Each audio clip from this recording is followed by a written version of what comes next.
భారతీయులకు ఇంగ్లీష్లో మాట్లాడడం రాదని లండన్లోని అత్యంత రద్దీ విమానాశ్రయాల్లో ఒకటైన హీత్రో విమానాశ్రయం ప్రస్తుతం ఒక పెద్ద వివాదానికి కేంద్రంగా మారింది. బ్రిటన్కు చెందిన లూసీ వైట్ అనే మహిళా ప్రయాణికురాలు చేసిన వ్యాఖ్యలు సోషల్ మీడియాలో తీవ్ర దుమారం రేపాయి.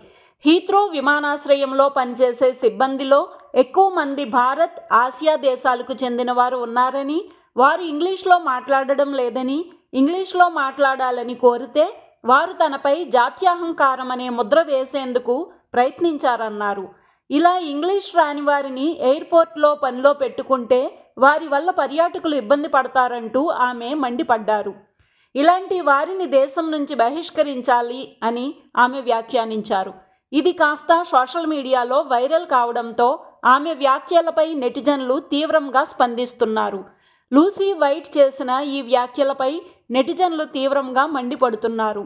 చాలామంది ఆమెను జాత్యహంకారం అని ఆరోపించారు.